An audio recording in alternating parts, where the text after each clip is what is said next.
Hello, welcome to food ഇൻഷി. നമുക്കൊരു cutlet ഉണ്ടാക്കിയെടുത്താലോ? അതിനുള്ള സാധനങ്ങളൊക്കെ അവിടെ എടുത്ത് വെച്ചിട്ടുണ്ട്. ഇതൊരു 300 ഗ്രാം ബീഫ് ഇതേപോലെ ആക്കിയതാണ്. ഇതൊന്ന് വേവിപ്പിക്കണം. കുറച്ച് മഞ്ഞൾ, മുളക്, ഉപ്പ്, പെരുംജീരകമൊക്കെ ഇട്ടിട്ട് നമുക്ക് വേവിപ്പിച്ചെടുക്കാം. അങ്ങനൊന്ന് ക്രഷ് ചെയ്താൽ മതി. കുറച്ച് വലിയതാണ് അത്.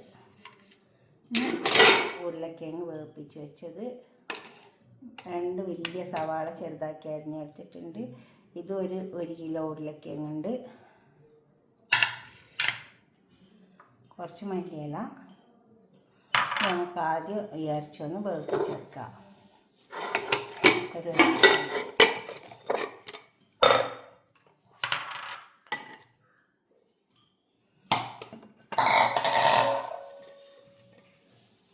ഉപ്പിട്ട് കൊടുക്കാം. ഉപ്പ് എപ്പോഴും ആവശ്യത്തിന് ഇട്ട് കൊടുക്കാവുള്ളൂ, നോക്കിയിട്ടൊക്കെ. ഉപ്പ് കൂടിപ്പോയാൽ ഭയങ്കര ബുദ്ധിമുട്ടാണ്. പിന്നെ മഞ്ഞൾ, ഇത് നമ്മൾ വീട്ടിൽ തന്നെ ഉണ്ടാക്കുന്ന മഞ്ഞൾ, അപ്പോൾ കുറച്ച് ജാസ്തി ഇട്ട് കൊടുക്കണം. സാധാരണ മഞ്ഞൾ ഇട്ട് കൊടുത്താൽ 1 ടീസ്പൂണൊക്കെ ഇട്ടാൽ കളറുണ്ടാവും. അത് വീട്ടിൽ തന്നെ ഉണ്ടാക്കുന്നതാകുമ്പോഴത്തേന് 2 ടീസ്പൂണൊക്കെ ഇടണം. പെരുംജീരകത്തിൻ്റെ പൊടി. ഇതൊന്നിട്ട് വെന്തതിൻ്റെ ശേഷം നമുക്ക് ഇത് വെച്ചിട്ടൊരു മസാല ഉണ്ടാക്കി വെക്കാം. അത് വേവട്ടെ. ആദ്യം കുറച്ച് വെള്ളം ഒഴിച്ച് കൊടുക്കാം. കുറച്ച് വെള്ളം ഒഴിച്ച് കൊടുത്തിട്ട് ഇത് വേവാനുള്ള വെള്ളം ഒഴിച്ച് കൊടുക്കുന്നുള്ളൂ. ഇത് വെന്തിട്ട് വേണം നമുക്ക് മസാല ഉണ്ടാക്കിയെടുക്കാൻ.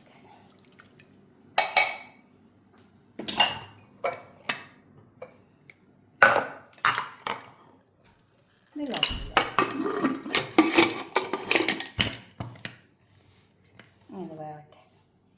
ഒരു പാന് ചൂടായി വന്നിട്ടുണ്ട്. അതിൽ ഓയിൽ ഒഴിച്ച് കൊടുത്തിട്ടുണ്ട്.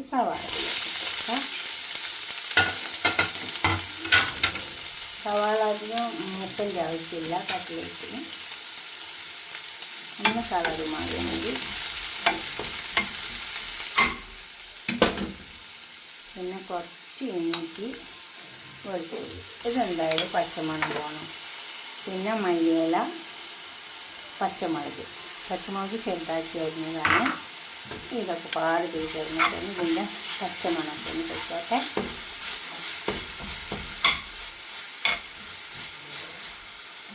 അതൊക്കെ ഇതുണ്ടോ ഇതേപോലെ ആയി വന്നാൽ മതി.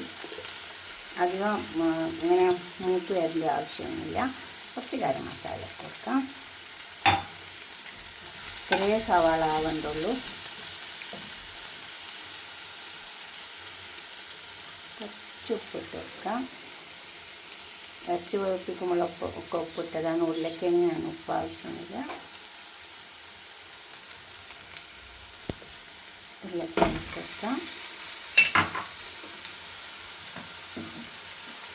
വേവിപ്പിച്ച് വെച്ച ബീഫൊന്ന് ക്രഷ് ചെയ്തിട്ടുണ്ട്.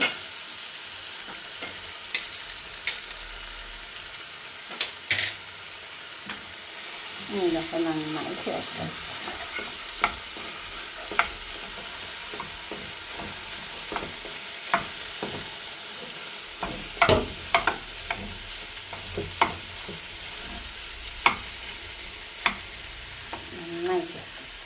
ഇതൊക്കെ നന്നായി ചേർന്ന് കേട്ടോ നെയ്യ് വന്നിട്ടുണ്ട്. ഇനി ഇതിനോട് കട്ട്ലേറ്റ് ഉണ്ടാക്കിയെടുക്കാം. ഒന്ന് ചൂടാറിയിട്ടേ ഉണ്ടാക്കാൻ പറ്റുള്ളൂ. നല്ല ചൂടാറട്ടെ. ഇത് നമുക്ക് ഉരുട്ടിയെടുക്കാം. മാതിരി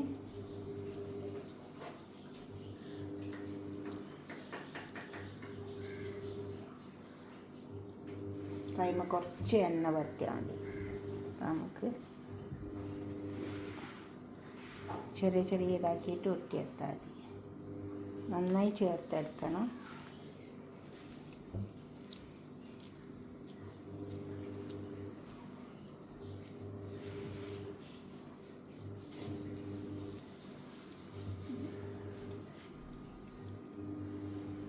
അതേമാതിരി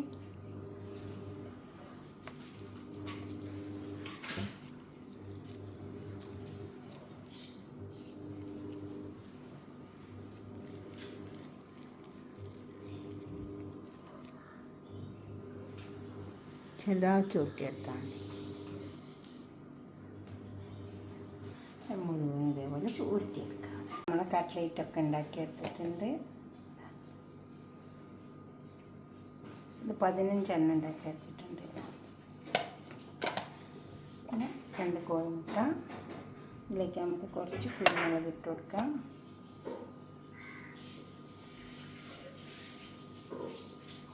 കുരുമുളക്, ഉപ്പ് ആവശ്യമുള്ള ഇട്ട് കൊടുക്കാവുള്ളൂ. കൂടിപ്പോയത് കുറച്ച് പാൽ.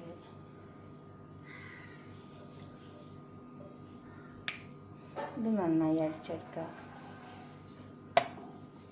പിന്നെ ഇത് ബ്രെഡ് ക്രംസ്, ഇത് അടിച്ചെടുത്തിട്ട് ഇതിൽ മുക്കിയിട്ട് ഇപ്പോൾ ഈ അടിച്ചെടുത്ത മുട്ടയിൽ ഈ കട്ട്ലേറ്റ് മുക്കി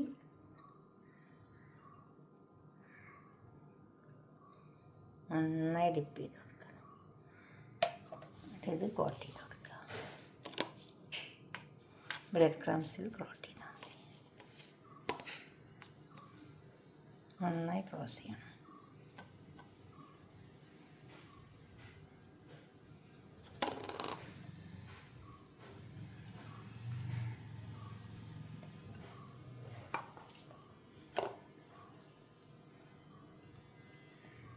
നന്നായി ഡിപ്പ് ചെയ്ത്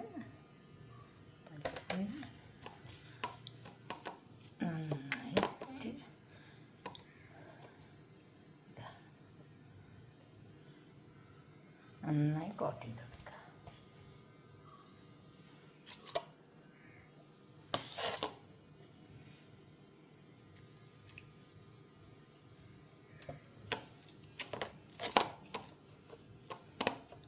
ബ്രെഡ് ക്രംസ് നമുക്ക് എളുപ്പം ഉണ്ടാക്കിയെടുക്കാം. നമുക്ക് ബ്രെഡ് തന്നെ എടുത്തിട്ട് അതുപോലെ മിക്സിയിൽ ജാറിലിട്ടിട്ട് ചെറിയ ജാറിലിട്ടിട്ട് പൊടിച്ചിട്ട് ഒന്ന് വറുത്ത് വെച്ചാൽ മതി. വറുത്തിട്ട് ഫ്രിഡ്ജിലേക്ക് വെച്ചാൽ മതി. അപ്പോൾ തീരെ കേടാവില്ല.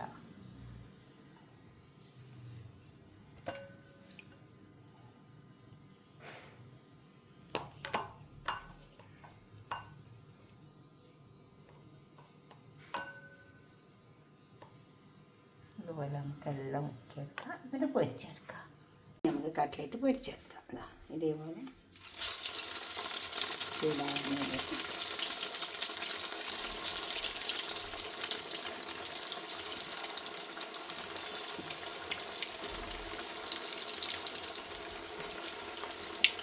അതൊക്കെ നന്നായി മുരിഞ്ഞിട്ട് ഇതിപ്പോൾ മുരിഞ്ഞ് വന്നിട്ട് നമുക്ക് തിരിച്ച് വെച്ച് കൊടുക്കാം.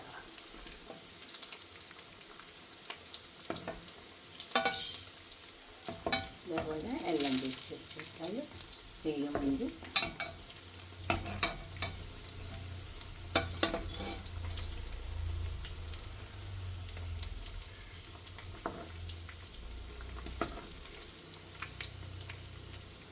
ആവശ്യം കൂടി ഉണ്ട്. നമുക്കിതെടുക്കാം. എപ്പോഴും എടുത്തിട്ട് ഒരു പേപ്പറിലേക്ക് വെച്ച് കൊടുത്താൽ മതി. അപ്പോൾ ഓയിൽ കുടിക്കില്ല. ഇതുപോലെ ഒരു പേപ്പർ വെച്ചാൽ മതി. കണ്ടോ, നമ്മൾ കിച്ചൺ പേപ്പർ. ഇത് മരുന്ന് വന്നിട്ടുണ്ട്. നമുക്കിത്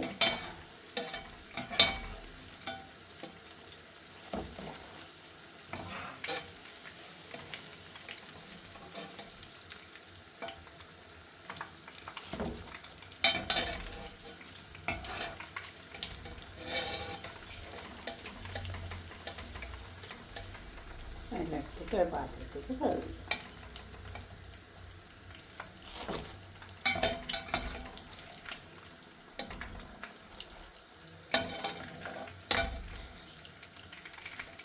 ഇതെല്ലാം പാത്രത്തിലേക്ക് സെർവ് ചെയ്യാം.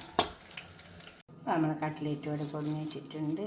ഇത് ഞാൻ ബീഫ് വെച്ചിട്ടുണ്ടാക്കി. നമ്മൾ ചിക്കൻ വെച്ചിട്ടും മട്ടൻ വെച്ചിട്ടും എല്ലാത്തിൻ്റെ കീമ വെച്ചിട്ടും ഉണ്ടാക്കിയെടുക്കാം. ഫിഷ് കൊണ്ട് എല്ലാം ഉണ്ടാക്കാം. ഇനിയിപ്പോൾ നമ്മൾ മുഴുവനും പൊരിക്കുന്നില്ലെങ്കിൽ ഇതുമാതിരി ഒരു ദിബ്ലോക്ക് എടുത്തിട്ട്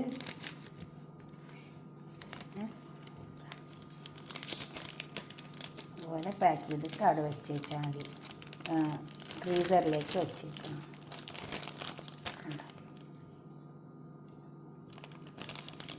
എന്നിട്ട് പൊരിക്കുന്നതിൻ്റെ ഒരു 10 മിനിറ്റ് മുമ്പ് പുറത്തെടുത്ത് വെക്കുക.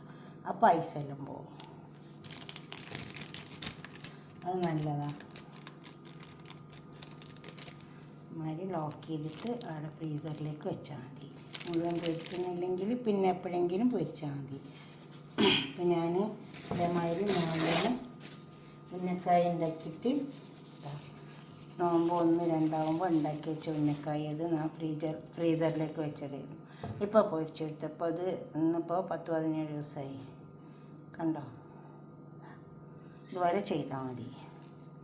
അപ്പോൾ നമുക്ക് പണിൻ്റെ ഭാരവും കുറയും, സാധനങ്ങൾ ഉണ്ടാവുകയും ചെയ്യും. അപ്പോൾ അതിലൊക്കെ ഉണ്ടാക്കി നോക്കിയിട്ട് നിങ്ങളുടെ അഭിപ്രായങ്ങളും നിർദ്ദേശങ്ങളും ഒക്കെ കമൻറ്റ് ബോക്സിൽ അറിയിക്കുക. ലൈക്ക് ചെയ്യുക, ഷെയർ ചെയ്യുക, സബ്സ്ക്രൈബ് ചെയ്യാത്തവരൊക്കെ ചെയ്യുക. Okay, by.